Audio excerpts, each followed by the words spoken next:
Il aurait bien voulu se rassasier, manger les morceaux, mais personne ne lui en donnait. Étant entré en lui-même, il se dit, combien de mercenaires chez mon père ont du pain en abondance, et moi ici je meurs de faim. Je me lèverai, j'irai vers mon père, et je lui dirai, mon père, j'ai péché contre toi, j'ai péché contre le ciel et contre toi. Je ne suis plus digne d'être appelé ton fils, traite-moi comme l'un de tes mercenaires. Il se leva et alla vers son père comme il était encore loin. Son père le vit et fut ému de compassion. Il courut se jeter à son cou et le baisa. Le fils lui dit, mon père, j'ai péché contre le ciel et contre toi. Je ne suis plus digne d'être appelé mon fils. Amen. Galates 5, verset 7. Vous pourriez bien qui vous arrêtez pour vous empêcher d'obéir à la vérité. Amen. Acclame Jésus et nous pouvons nous asseoir dans le nom de Jésus. Amen. Jésus-Christ. Alors, pourquoi la bazar c'est Alléluia. Récemment, on a commenté. Salut ton frère, ta soeur, que ça y est. On va dire shalom. C'est porté par l'amour. Alléluia. Alléluia. Continuez. Dans son palais, tout s'est dit. Dans son palais, tout s'est dit. Amen. Acclame Jésus. Alors, vous allez évoluer. Maintenant, c'est l'année à tous les cigares. Alléluia. Aujourd'hui, nous sommes déjà les 18 du mois avance plus vers les yeux. Alléluia.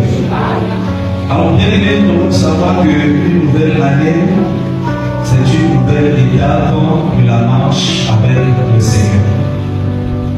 Chaque nouvelle année, c'est une nouvelle étape, c'est un nouveau commencement. Alléluia. Car beaucoup de gens ont été ralentis par les épreuves, par le péché, par la fatigue spirituelle, par les déceptions, les combats, ou encore par la fête. Alléluia. Beaucoup de gens ont été ralentis. Mais une année qui commence, cette année déclarée l'année de la grâce sur grâce, ce n'est pas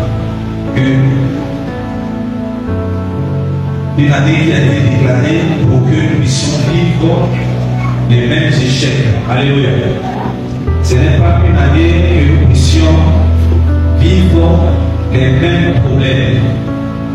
Ce n'est pas que nous devons vivre l'éternel recommencement. Alléluia.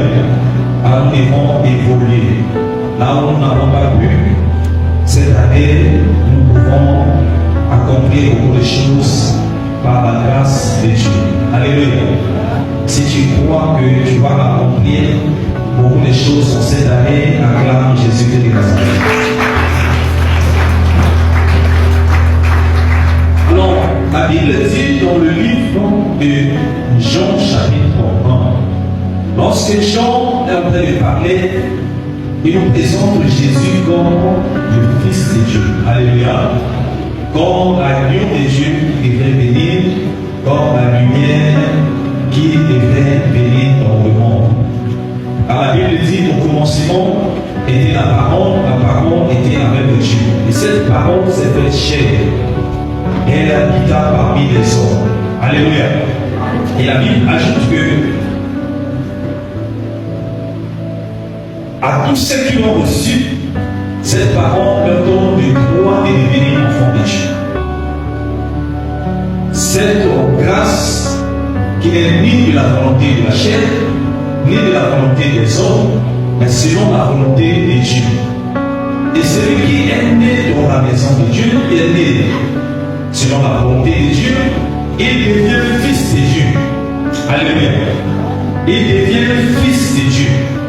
Et le Fils de Dieu, c'est celui qui est conduit par l'Esprit de Dieu.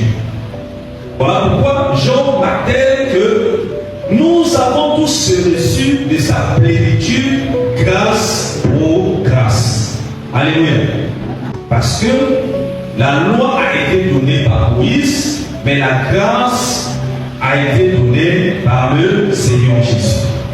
Donc si nous vivons tous aujourd'hui, c'est parce que nous avons reçu la grâce de Dieu. Si tu es en vie aujourd'hui parce que tu as reçu la grâce de Dieu, c'est par la grâce que tu es en vie. Alléluia. Combien de gens sont morts? Si nous pouvons aller seulement à la mort, nous serons étonnés de voir le nombre de gens qui sont morts. Si nous pouvons aller à l'hôpital, nous serons étonnés de voir beaucoup de gens qui sont malades. Mais qu'est-ce que nous avons fait pour mériter d'être en bonne santé? Qu'est-ce que nous avons fait pour mériter d'être en vie? On n'a rien mérité, c'est la grâce de Dieu. Alléluia. C'est la grâce de Dieu qui nous a localisés. Voilà pourquoi nous devons être reconnaissants de cette grâce-là. Donc, si nous avons marché pendant 2025 toute l'année et que nous n'avons pas pu accomplir certaines choses, mais en cette année, bien qu'il y ait des choses qui nous ont étapés, bien qu'il y ait des choses qui nous ont empêchés d'évoluer, bien qu'il y ait des choses qui nous ont bloqués, en cette année, nous devons reprendre notre marche avec le Seigneur. Alléluia. Si ta vie de prière a été retardée, tu dois répondre ta vie de prière. Si tu avais abandonné la prière, tu dois répondre ta vie de prière. Si le travail tu avais abandonné, tu dois reprendre le travail. Alléluia. Apprends à répondre ta marche avec le Seigneur en cette année. Beaucoup de gens n'arrivent pas à redémarrer dans cette nouvelle année, de redémarrer ensemble avec le Seigneur. Souvent, en fin d'année, on a l'habitude de rentrer dans des grands programmes, des jeûnes de prière, des retraites, et ça fatigue les gens. Alléluia. Ça nous fatigue beaucoup.